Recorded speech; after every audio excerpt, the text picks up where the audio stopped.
Hello dear friends, इससे पहले covalent bonds के बारे में डिस्कशन हो चुका है, कैसे वो फॉर्म होता है और कोवालेंट बॉन्ड्स का स्ट्रेंथ एंड कैरेक्टरिस्टिक्स, किस किस प्रकार का कोवालेंट बॉन्ड होता है, सिग्मा बॉन्ड, पाई बॉन्ड कैसे डेवलप होता है, एक कोवालेंट बॉन्ड कैसे फॉर्म होता है, कंडीशंस क्या है, इसको हम अच्छे तरह से वैलेंस बॉन्ड थ्योरी में डिस्कशन कर चुके हैं। इस क्लास में हम कोवालेंट बॉन्ड तो फॉर्म हो गया, कोवालेंट बॉन्ड के बारे में, कोवालेंट बॉन्ड का स्ट्रेंथ, कैरेक्टरिस्टिक्स, ये सब कुछ हमको पता चल गया। लेकिन एक मॉलिक्यूल में जो कोवालेंट बॉन्ड्स है, वो कोवालेंट बॉन्ड्स के होने के कारण उस मॉलिक्यूल को कौन सा स्ट्रक्चर मिलेगा, इसके बारे में एक वेरी इंपॉर्टेंट थ्योरी आज हम डिस्कशन करेंगे, that is valence shell electron pair repulsion theory, और जिसको हम एब्रिविएट करते हैं VACPR थ्योरी। तो इसका कुछ पोस्टुलेट्स है और पोस्टुलेट्स के हिसाब से हम आगे बढ़ेंगे। So this is valence shell electron pair repulsion theory. The postulates are first postulate, the unpaired electrons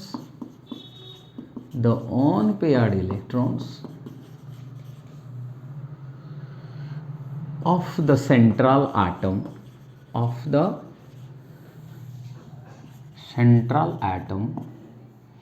make bond pairs with the surrounding atoms। ये यहाँ ख़त्म नहीं होता है, आगे जाना है। Surrounding atoms and the rest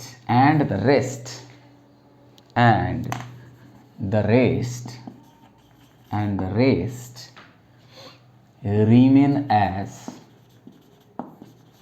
the lone pairs। सो एक सेंट्रल आटम, मतलब सेंट्रल आटम क्या है, तीन चार चीज़ें हमको समझना चाहिए।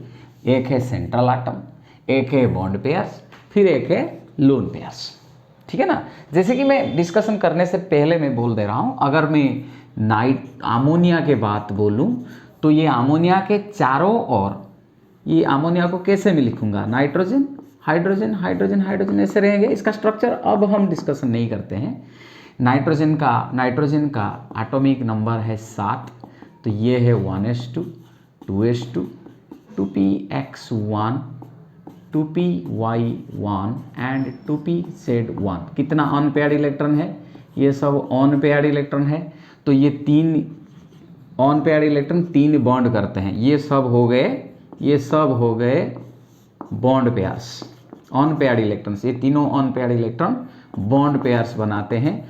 और जो ये तो वैलेंस शेल है ना, वैलेंस शेल का जो इलेक्ट्रॉन रह गया, ये तीन अनपेयर्ड इलेक्ट्रॉन को छोड़ के, तो ये रह जाता है 2 इलेक्ट्रॉन ऐसे जो बॉन्ड मेकिंग में कंट्रीब्यूट नहीं करता है, तो इसको हम बोलते हैं लोन पेयर। ठीक है ना। ये तीनों चीज़, ये है सेंट्रल आटम, ये है सराउंडिंग आटम्स। सराउंडिंग आटम्स कौन है, जो सेंट्रल आटम के और चारों ओर रहते हैं, ये है सेंट्रल आटम। ये इन सब हाइड्रोजन को बोलते हैं सराउंडिंग आटम्स। ठीक है, ये गया हमारा पोस्टुलेट 1। सो देन पोस्टुलेट 2 क्या है, पोस्टुलेट 2 ये है कि हम तो समझ गए कि सेंट्रल आटम क्या है, सराउंडिंग आटम क्या है, बॉन्ड पेयर क्या है, लोन पेयर क्या है। ये हाइड्रोजन का एक इलेक्ट्रॉन और फिर नाइट्रोजन का एक इलेक्ट्रॉन मिलके बॉन्ड पेयर बना रहे हैं। हर एक NH बॉन्ड जो है, NH वो बॉन्ड पेयर है जो बॉन्डिंग में कंट्रीब्यूट नहीं करता है, तो वो लोन पेयर बन जाता है। Second, being similarly charged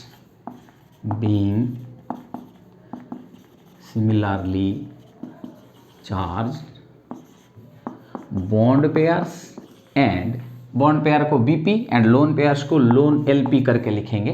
bond pairs and lone pair tend to repel each other, repel करते हैं।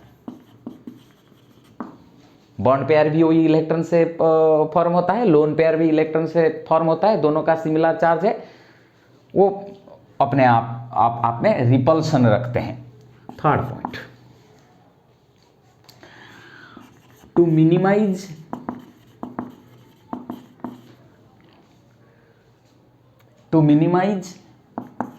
The force of repulsion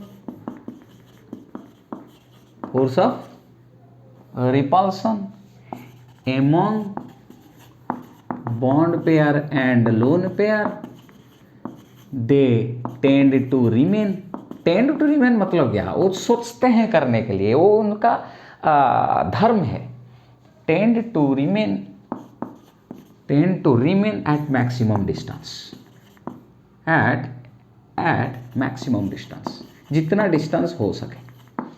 space में एक मॉलिक्यूल का सेंट्रल एटम के चारों ओर एक बॉन्ड पेयर और लोन पेयर खुद के बीच में जितना ज़्यादा डिस्टेंस हो सके मेंटेन करते हैं at maximum distance. Okay, fourth point क्या है,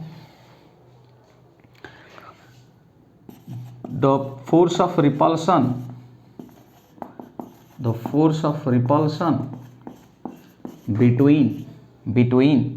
बिटवीन क्या bond pair and lone pair are not the same, क्योंकि लोन पेयर बोलता हूँ लिखने के बाद, bond pair and lone pair are not the same,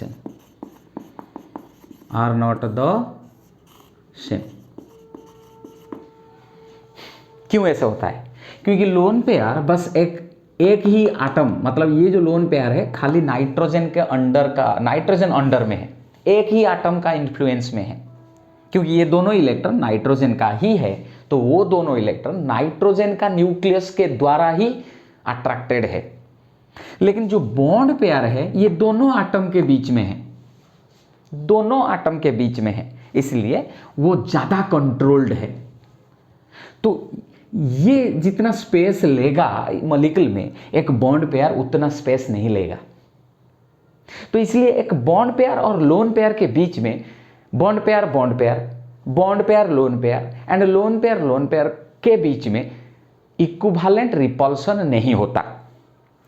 अगले पॉइंट में क्लियर से डिस्कशन करेंगे। ये लिखा हुआ है, the force of repulsion between bond pair and lone pair are not the same, the order of decreasing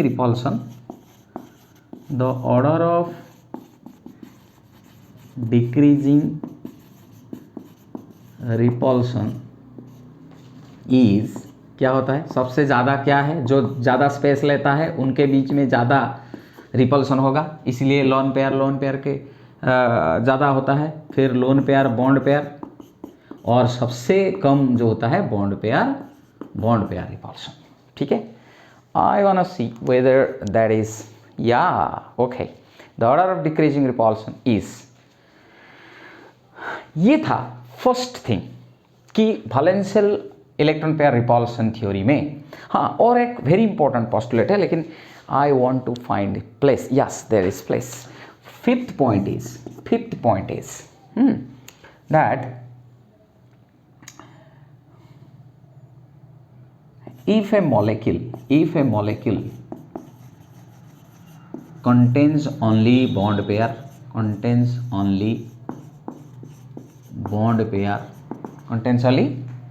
pair, it gets a regular structure, जो हम एक्सपेक्ट कर रहे हैं वही आएगा, स्ट्रक्चर भी इस मॉलिक्यूल को ऐसा ही मिलेगा। लेकिन क्या होगा अगर bond pair lone pair both है, बॉन्ड पेयर तो एक मॉलिक्यूल मतलब बॉन्ड पेयर तो रहेगा, अगर बॉन्ड पेयर के साथ भी लोन पेयर है तो मॉलिक्यूल का क्या हाल होगा?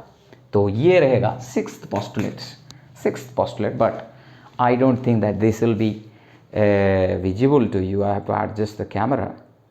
Yes, so 6.6 is when a molecule contains lone pair its structure gets distorted from expected structure, expected structure से डिस्टॉर्ट हो जाता है। लेकिन जैसे कि 3 बॉन्ड इधर है, खाली 3 बॉन्ड होता तो स्ट्रक्चर को इस NH3 और BF3, अगर NH3 का लोन पेयर नहीं होता BF3 के तरह, तो BF3 का ट्राइगोनल प्लानर है, उसको भी ट्राइगोनल प्लानर मिलता। लेकिन अमोनिया में एक लोन पेयर है, ये ट्राइगोनल नहीं हो पाता है, हो जाता है पिरामिडल। मतलब ट्राइगोनल बाइपिरामिडल एक्सपेक्टेड स्ट्रक्चर है और पिरामिडल डिस्टॉर्टेड स्ट्रक्चर है। तो ये सब सारी चीजों को आगे आगे जाके हम अच्छे तरह से डिस्कशन करेंगे। तो ये था बस main important postulates of BACPR theory. So let us take a screenshot and then we'll start.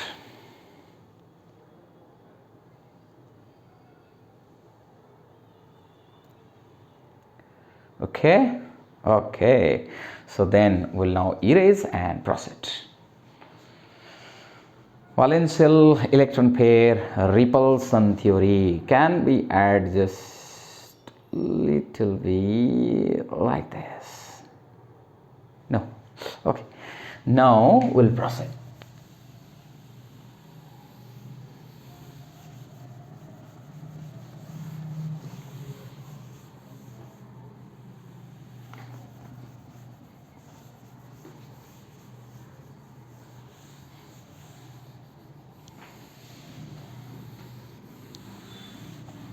Example लेंगे और देखेंगे।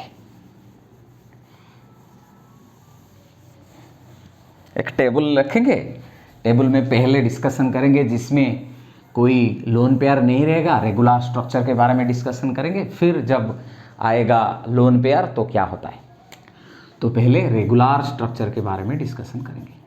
इससे पहले थोड़ा मैं डिस्कशन कर लूँगा कि bond pair and lone pair repulsion के बारे में। ये एक शॉर्ट क्वेश्चन आता है, ठीक है। अगर मैं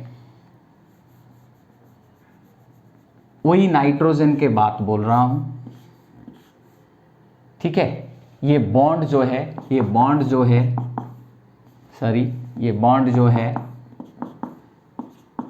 ये सब सारे बॉन्ड पेयर्स है, ये लोन पेयर्स है। इसको अगर मैं थोड़ा और क्लियर करूं तो नाइट्रोजन का 1 इलेक्ट्रॉन, हाइड्रोजन का 1 इलेक्ट्रॉन, नाइट्रोजन का 1 इलेक्ट्रॉन, हाइड्रोजन का 1 इलेक्ट्रॉन, नाइट्रोजन का 1 इलेक्ट्रॉन, हाइड्रोजन का 1 इलेक्ट्रॉन। इसको ही 2 इलेक्ट्रॉन को तो ऐसे एक लाइन में हम रिप्रेजेंट करते हैं ना, ठीक है।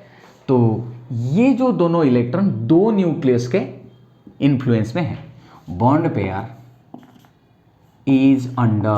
is under the control or influence of, under the control of 2 nucleus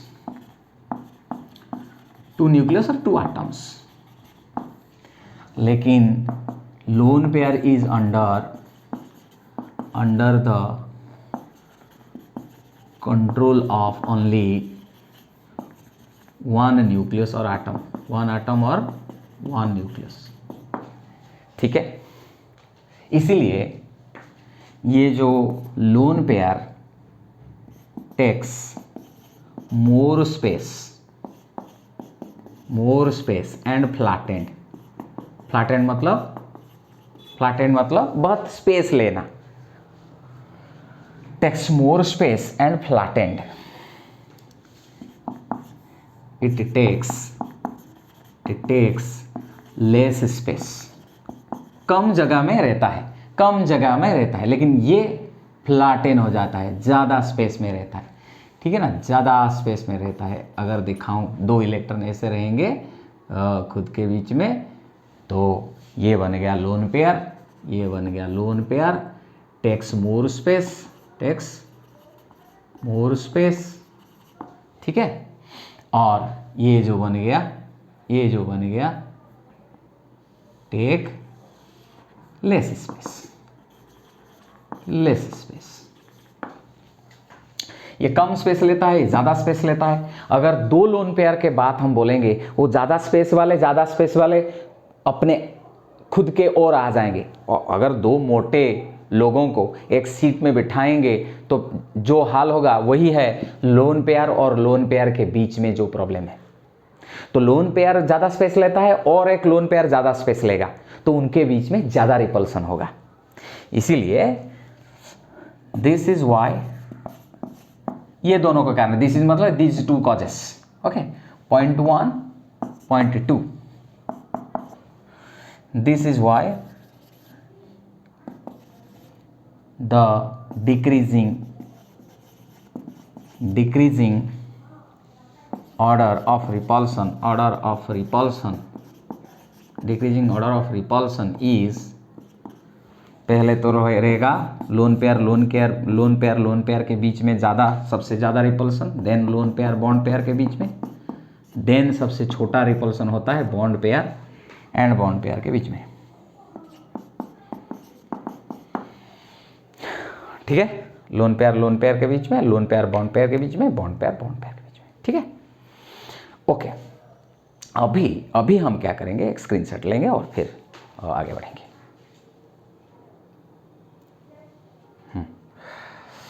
अभी रेगुलर स्ट्रक्चर डिस्कशन करेंगे।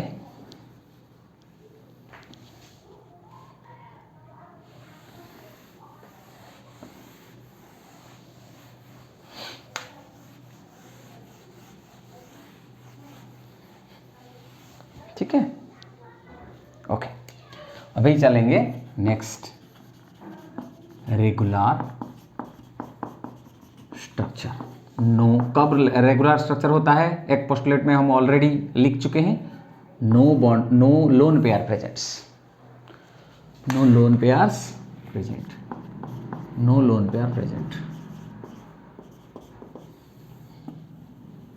ओके, सो इधर लेंगे टाइप ऑफ मॉलिक्यूल। हमारे लिए ए सेंट्रल एटम है, बी सराउंडिंग एटम्स है,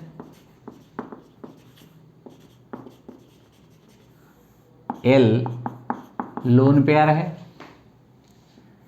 फॉर एग्जाम्पल हम लेंगे, अगर NH3 को लिखेंगे, NH3 के पास एक लोन पेयर है, ये सेंट्रल एटम है, सेंट्रल एटम के लिए ए, 3 सराउंडिंग एटम है तो 3 बी रहेगा, लोन पेयर 1 है, तो NH3 को हम लिखेंगे AB3, एक सेंट्रल एटम, 3 सराउंडिंग एटम और 1 लोन पेयर, AB3L और AB3L1।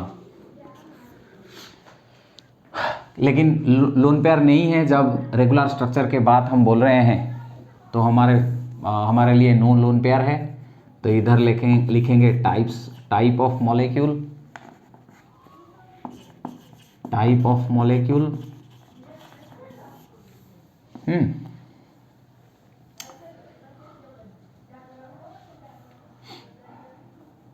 इधर लिखेंगे इसका structure and bond angle, structure band हो गया इसलिए बॉन्ड एंगल लिखेंगे, स्ट्रक्चर एंड बॉन्ड एंगल, इधर लिखेंगे एग्जाम्पल। ठीक है, टाइप ऑफ मॉलिक्यूल पहले लेंगे,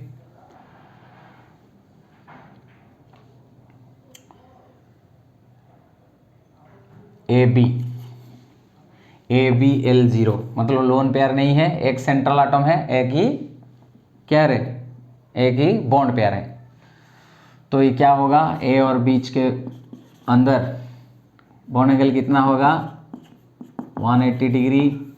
एग्जाम्पल क्या आएगा, H2। ठीक है, ओके।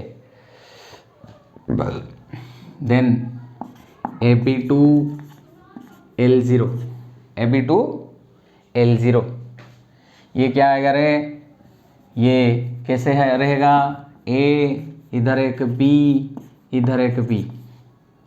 बॉन्ड एंगल ये बॉन्ड पेयर और ये बॉन्ड पेयर में कितने बॉन्ड एंगल है, 180 डिग्री। एग्जाम्पल क्या है, BeF2, इसमें कोई लोन पेयर नहीं रहता है। BeF2 मतलब B सेंटर में रहेगा, एक F यहाँ और दूसरा F यहाँ।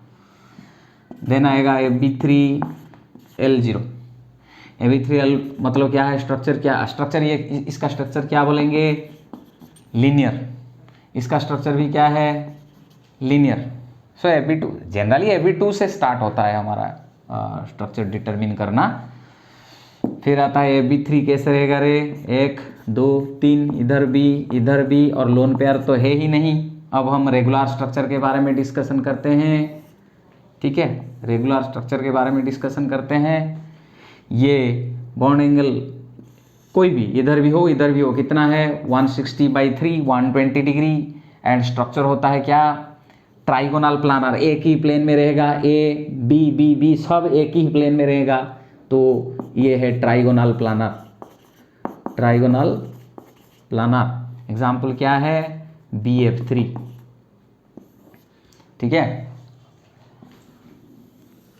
फिर आएंगे, फिर चलेंगे कहाँ, AB4L0।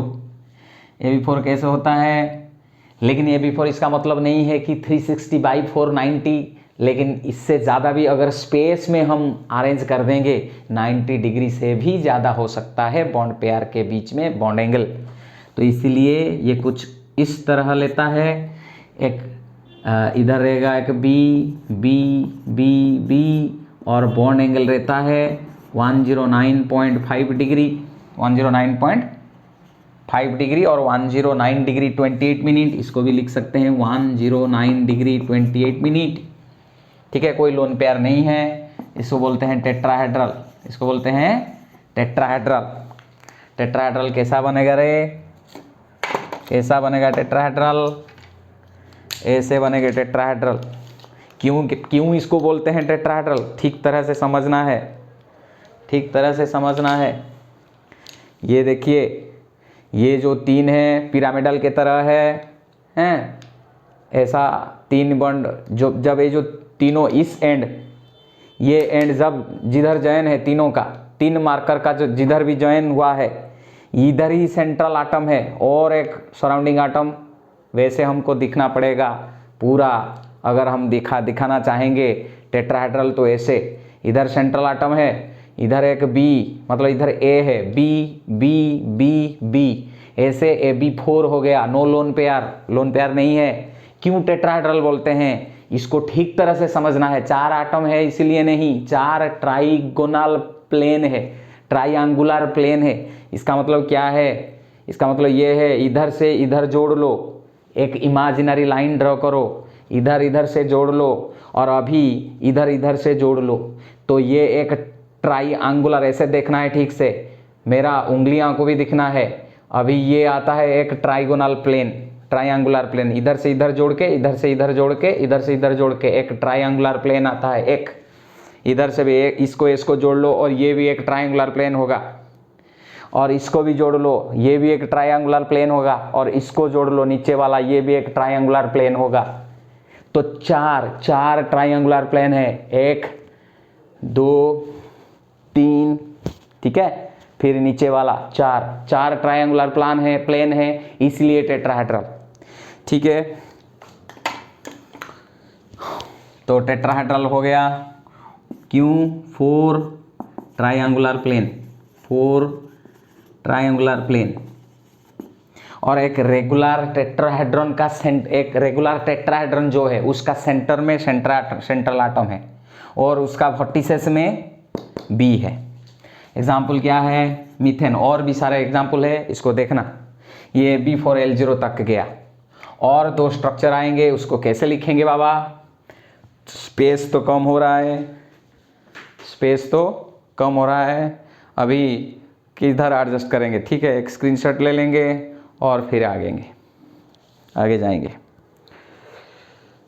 अभी इसको इरेज करते हैं। टाइप ऑफ AB4L0 के बाद हम चलेंगे next AB5, AB6, AB7, AB5, AB6, AB7। पहले आता है AB4 के बाद AB5L0, नो लोन पेयर है। स्ट्रक्चर कैसे होगा, पहले तो एक ट्राइगोनल ले लो, ये एक प्लेन है, प्लेन में रहेंगे, एक ही प्लेन में। जो ये तीनों, ये जो चार एटम एक ही प्लेन में, ऐसे एक प्लेन में रहेंगे, मतलब A, यहाँ एक B, यहाँ एक B, मेरे तरफ एक B। तो A को सेंटर में रखो, तीन सराउंडिंग एटम को वही प्लेन में रखो, तो A और 3B मतलब चार एटम एक ही प्लेन में रहेंगे। फिफ्थ जो फोर्थ B, 3B के बाद जो फोर्थ B एक वो प्लेन के ऊपर रहेगा और फिफ्थ B जो है वो प्लेन के नीचे रहेगा, बस। तो अभी एक B यहाँ प्लेन के ऊपर, एक B वहाँ प्लेन के नीचे, तो ये हो गया AB5L0। एंड देन इधर जो एक ही प्लेन में B और B के अंदर जो बॉन्ड एंगल है वहाँ वो 120 डिग्री है, और ये B ऊपर नीचे वाला जो B है वो मेन प्लेन को 90 डिग्री करते हैं। ये जो है 90 डिग्री और नीचे भी जो है 90 डिग्री, दो बॉन्ड एंगल आता है इधर 120 डिग्री एंड 90 डिग्री। तो ये होता है ट्राइगोनल, तो था ही, ऊपर एक पिरामिड की तरह रहेगा, नीचे एक पिरामिड की तरह रहेगा, इसलिए इसका स्ट्रक्चर रहेगा ट्राइगोनल बाई पिरामिडल। क्या रहेगा इसका structure, trigonal bi pyramidal. Example क्या है, PCl5। ठीक है, फिर चलेंगे AB6L0।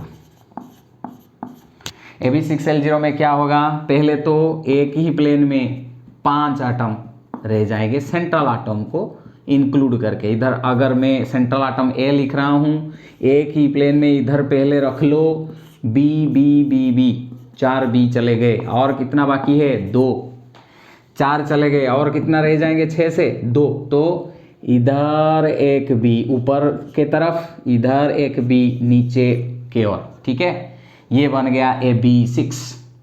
4 B एटम और सेंट्रल एटम एक ही प्लेन में रहेंगे, ऊपर एक B, वो प्लेन को नीचे करके एक B, तो 6 सराउंडिंग एटम्स, एक सेंट्रल एटम, लोन पेयर नहीं है, इसलिए इसका, हाँ इधर भी एक मैं दिखा सकता हूँ कैसे इसको ऑक्टाहेड्रल क्यों बोलते हैं। इसमें कन्फ्यूजन होने का कोई भी ज़रूरत नहीं है, कन्फ्यूजन मत होना। जैसे कि मैं बोल चुका हूँ जब टेट्राहेड्रल हम बोल रहे थे, कितना ट्रायंगुलर प्लेन रह रहा था ना हमारे लिए, 4 ट्रायंगुलर प्लेन, और कैसे मैं दिखा चुका हूँ। ठीक उसी तरह अगर मैं दिखाना चाहूँ कि कैसे ऑक्टाहेड्रल इसका स्ट्रक्चर क्यों है, इसका स्ट्रक्चर है ऑक्टाहेड्रल। 6 एटम है, 6 सराउंडिंग एटम है, लेकिन स्ट्रक्चर ऑक्टाहेड्रल, यानी सराउंडिंग एटम का नंबर से स्ट्रक्चर डिटरमिन नहीं होता, इसका क्या शेप तैयार होता है उसको नज़र में रख के हम इसका शेप और स्ट्रक्चर बोलते हैं। देखना है, ये एक प्लेन है, ये प्लेन के जो बीच में रहेगा क्या, सेंट्रल एटम, ये है A, जो इधर रहेगा A, B B B B, यानी कितना B चला गया, ऐसे अगर मैं रखूं आपके, और इधर सेंट्रल एटम है ये प्लेन में, B B B B, 4 B चले गए, और कितना B है, और 2, इधर एक, ये जो सेंट्रल एटम इधर आपके और एक B और मेरे, और मतलब ऐसे अगर रख दूं, ऐसे रखूं तो अच्छा होगा। फिर ये है A B B B B, 4 B है, एक B उधर और एक B मेरे तरफ, ठीक है ना। ये बन गया ऑक्टाहेड्रल। क्यों, इधर था ना, इसको मैं ऐसे कर रहा हूं समझाने के लिए। अभी क्या है, ये है A B B B B, 5 number का भी ऊपर के तरफ है। अगर मैं इधर रखूं तो पहले ट्रायंगुलर प्लेन जो है उसको आपको समझना कोई दिक्कत की बात नहीं रहेगा, क्योंकि इधर जो B है और मेरे जो मैं उंगली में दिखा रहा हूँ ये जो B है, अगर इधर से मैं ये पकड़ नहीं पा रहा हूँ अभी, ये देखिए बस, अगर ये सेंट्रल एटम है तो ये B और ये B को एक इमेजिनरी लाइन ड्रॉ करो, ये B और ये B को एक इमेजिनरी लाइन ड्रॉ करो, तो ये एक ट्रायंगुलर प्लेन देगा। फर्स्ट ट्रायंगुलर प्लेन देख रहे हो, सेकंड ट्रायंगुलर प्लेन किधर से आएगा, ये जो लाइन है ये इसको ज्वाइन करो, इसको ज्वाइन करो, इधर से एक सेकंड ट्रायंगुलर प्लेन आएगा, थर्ड ट्रायंगुलर प्लेन इधर से और इधर से, ये वाला ट्रायंगुलर प्लेन, और ऐसे में रखूंगा, ऐसे में रखूंगा, ये जो आपके और ट्रायंगुलर प्लेन है, ऊपर 4 नीचे 4, ऐसे 4 4 करके 8 ट्रायंगुलर प्लेन है, इसीलिए ऑक्टाहेड्रल। ठीक है ना। अभी लिखेंगे ऑक्टाहेड्रल। ऑक्टाहेड्रल क्यों? 8 ट्रायंगुलर प्लेन्स,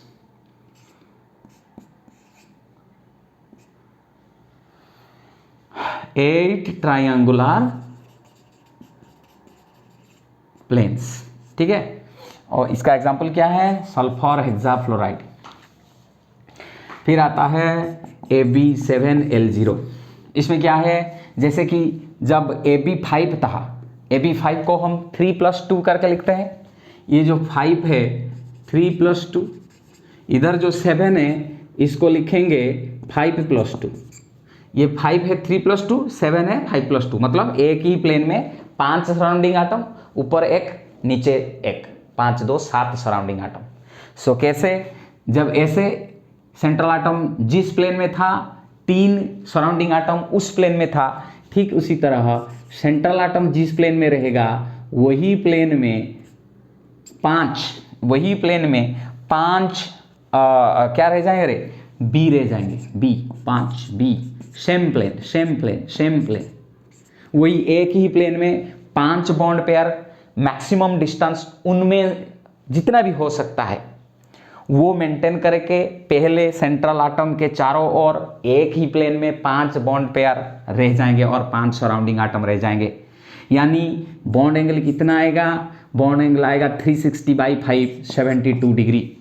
ओ करंट चला गया। ठीक है, करंट चला गया।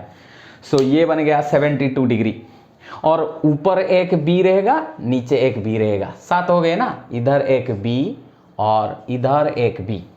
कंफ्यूजन नहीं होना है, ये बी दोनों मिल जा रहे हैं। ये जो ऊपर का है बी, ये बी इस AB6 स्ट्रक्चर का है, लेकिन ये जो बी है ये AB7 का स्ट्रक्चर का है। स्पेस कम है इसलिए हम लिख रहे हैं। तो मतलब ये ऊपर एक नीचे एक किसको परपेंडिकुलर है? मेन जो 5 बी है वो प्लेन को परपेंडिकुलर है, मतलब नेक्स्ट बॉन्ड एंगल क्या आएगा? 90 डिग्री। कितना कितना बॉन्ड एंगल आता है? 72 और 90, 2 टाइप्स का बॉन्ड एंगल है। इसका एग्जांपल क्या है? आयोडीन हेप्टाफ्लोराइड। तो ये था रेगुलर स्ट्रक्चर के बारे में बात। ठीक है, ये था रेगुलर स्ट्रक्चर के बारे में बात। अभी हम क्या करेंगे? अभी हम क्या कर सकते हैं? ठीक है, मैं थोड़ा इसको वही खाली स्ट्रक्चर को इधर में ये वाला तो डिस्कशन हो चुका है।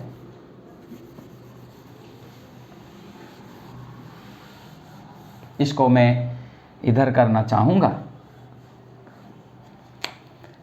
इधर ए रहेगा 1 2 3 4 5, ये सब B B B B B, यहाँ एक बी, वहाँ एक बी। ये इक्वेटोरियल मेन प्लेन में जो है इसको बोलते हैं, एक प्लेन में जो मेन प्लेन जो ए और बी को रखता है, जो प्लेन, उस प्लेन में जो बॉन्ड्स है ए बी बॉन्ड्स इसको इक्वेटोरियल बॉन्ड बोलते हैं। उसको परपेंडिकुलर करके जो रहता है इसको बोलते हैं axial bond. Equatorial bond and axial bond समान नहीं होता, उसका चेंज होता है। ये बाद में हम डिस्कशन करेंगे।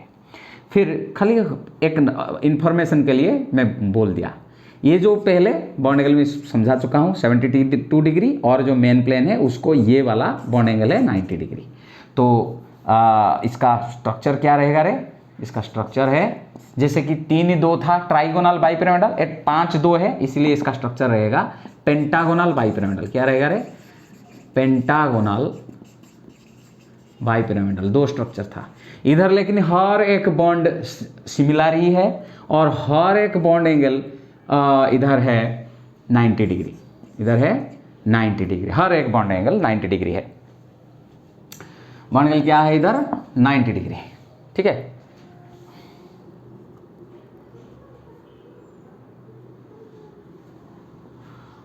ये वाला बॉन्ड एंगल है 90 डिग्री। एनीवे, सो हर एक रेगुलर स्ट्रक्चर के बारे में हमारा डिस्कशन खत्म होता है। अभी एक इरेगुलर स्ट्रक्चर ले लेंगे तो हमारा क्लास एंड हो जाएगा।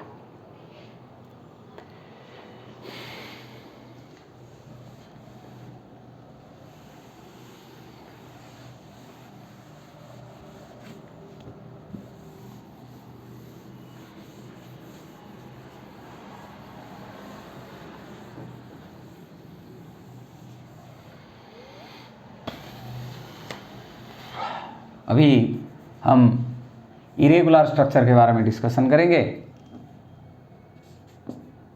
IRR इरेगुलर स्ट्रक्चर, इसमें क्या रहेगा? Both bond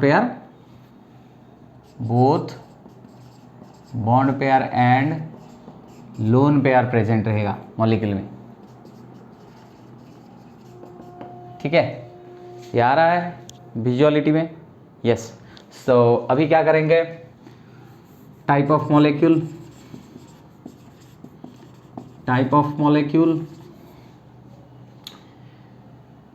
structure, bond angle, example. हम कॉम्बिनेशन अभी करेंगे, बॉन्ड पेयर और लोन पेयर मिलके 4 होना चाहिए। इसलिए पहले वाला मॉलिक्यूल एक रेगुलर स्ट्रक्चर लेंगे AB4 जहां कोई लोन पेयर नहीं है। इसको ऑलरेडी डिस्कशन कर चुके हैं। इसको इसलिए फिर एक बार लिखते हैं क्योंकि दिखाना है जो रेगुलर स्ट्रक्चर इसको मिलने वाला था, जब लोन पेयर नया आ जाएंगे, ज़्यादा से ज़्यादा लोन पेयर बढ़ेगा, कैसे स्ट्रक्चर डिस्टॉर्ट हो जाता है मेन स्ट्रक्चर से जो रेगुलर में होने वाला था। इसलिए जो रेगुलर स्ट्रक्चर है पहले इसको हम लिखते हैं AB4L0, यानी 4 बॉन्ड पेयर है, लोन पेयर नहीं है। हमको ये पता है ये कैसे स्ट्रक्चर था, टेट्राहेड्रल था। टेट्राहेड्रल क्या है हमको पता है, AB4 और बॉन्ड एंगल होना था, हो रहा था 109 डिग्री 28 मिनट और 109.5 डिग्री और 109.5 डिग्री। ठीक है, एग्जाम्पल क्या था इसका? CH4। फिर अभी इरेगुलारिटी, ये तो रेगुलर स्ट्रक्चर है, ये तो रेगुलर स्ट्रक्चर रहना चाहिए क्योंकि लोन पेयर नहीं है। ये था टेट्राहेड्रल। फिर जब एक लोन पेयर इंट्रोडक्शन करेंगे, कॉम्बिनेशन हम लोन पेयर बॉन्ड पेयर 4 लेते हैं, यानी अब लेंगे AB3L1, हो गया ना, बॉन्ड पेयर लोन पेयर मिलके 4, पहला लोन पेयर आता है। इसलिए इसका स्ट्रक्चर कैसे रहता है? ये रहेगा, इधर एक लोन पेयर रहेगा और 3 बॉन्ड पेयर नीचे एक पिरामिडल का शेप लेंगे। AB3L1 का स्ट्रक्चर ऐसा है। बॉन्ड एंगल डिस्टॉर्ट हो गए, बॉन्ड एंगल डिस्टॉर्ट होके कितना हो गया? इधर यहाँ हो रहा था 109.5 डिग्री, ये बन गया 107 डिग्री, कम हो गया कि नहीं बॉन्ड एंगल? स्ट्रक्चर था टेट्राहेड्रल, यहाँ स्ट्रक्चर आ रहा है इरेगुलर स्ट्रक्चर। क्या है इरेगुलर स्ट्रक्चर? क्या है? पिरामिडल क्या है? इसको मैं ऑलरेडी शो कर चुका हूँ। AB3L1 स्ट्रक्चर किसका है? जो पहले से लिखा हुआ है इधर, अमोनिया के बारे में। ओके, अमोनिया में कितना लोन पेयर रहता है? एक लोन पेयर रहता है, 3 बॉन्ड पेयर रहता है, 3 हाइड्रोजन 3 बॉन्ड पेयर है और ये लोन पेयर एक है। और अगर हम ले रहे हैं नेक्स्ट, ये फर्स्ट इरेगुलर स्ट्रक्चर था, नेक्स्ट इरेगुलर स्ट्रक्चर लेंगे और एक लोन पेयर बढ़ा देंगे तो बॉन्ड पेयर कितना होना चाहिए? 4 कॉम्बिनेशन करने के लिए 2 बॉन्ड पेयर 2 लोन पेयर, ये A होना चाहिए। Sorry, AB2L2 type. ये क्या है? A इधर रहेगा लोन पेयर, इधर एक लोन पेयर, इधर एक लोन पेयर और 2 बॉन्ड पेयर इधर रहेंगे। अभी और डिस्टॉर्शन हो गया तो बॉन्ड एंगल और भी कम हो गया, 104.5 डिग्री, 104.5 डिग्री। तो और भी नीचे चला गया बॉन्ड एंगल, और भी डिस्टॉर्शन हो जाएगा स्ट्रक्चर। ये एक V शेप ले रहा है। मैं बोल दूं कि जो स्ट्रक्चर होता है मॉलिक्यूल का, खाली बॉन्ड पेयर को लेके हम देखते हैं, लोन पेयर को लेके, लोन पेयर तो एक इलेक्ट्रॉन्स है, वो शेप और स्ट्रक्चर को अफेक्ट करता है, लेकिन शेप उसके हिसाब से डिटरमिन नहीं होता। तो ए भी 104.5 डिग्री हो गया और इसका स्ट्रक्चर जो इरेगुलर स्ट्रक्चर क्या आएगा रे? ये इरेगुलर स्ट्रक्चर है इसका इन्वर्टेड शेप, इन्वर्टेड। और बेंट शेप, इन्वर्टेड भी और बेंट शेप। एग्जाम्पल क्या है इसका, H2O, 2 बॉन्ड पेयर है और कितना लोन पेयर रहता है ऑक्सीजन के पास, 2। बस ये इरेगुलर स्ट्रक्चर के बारे में हमारा डिस्कशन भी हो गया अभी। Are this thing all inside our visibility area, yes. So irregular regular structure और इसके जरिए हम VACPR थ्योरी को कंक्लूड कर रहे हैं। हर एक पोस्टुलेट को डिस्कशन किए, कैसे बॉन्ड पेयर लोन पेयर के बीच में सिमिलर फोर्स ऑफ रिपल्सन नहीं रहता है। बॉन्ड पेयर और लोन पेयर एक सेंट्रल आटम के सराउंडिंग में वैसे रहना चाहते हैं ताकि उनके बीच में कैसे सबसे कम रिपल्सन हो। वो चीज़ जो कम रिपल्सन करने के लिए मैक्सिमम डिस्टेंस में रहना चाहते हैं, वो इसीलिए मॉलिक्यूल को एक डेफिनाइट स्ट्रक्चर मिलता है। अगर कोई लोन पेयर नहीं है वो मॉलिक्यूल में, तो वो रेगुलर स्ट्रक्चर मिलेगा। जब टेबुलेशन किए थे उसके हिसाब से जब लोन पेयर इंट्रोड्यूस हो जाएगा धीरे धीरे रेगुलर स्ट्रक्चर से, वो टेट्राहेड्रल रेगुलर स्ट्रक्चर से कैसे इरेगुलरिटी के और आते हैं और कैसे बॉन्ड एंगल कम होता जा रहा है, कैसे हमारा डिस्टॉर्शन हो रहा है रेगुलर स्ट्रक्चर से, इसको हम डिस्कशन कर रहे थे। और इसके साथ VACPR थ्योरी एंड होता है। Keep supporting me, bye bye. Current भी आ गया लास्ट को। Anyway we did not need any current. Thank you so much, bye bye.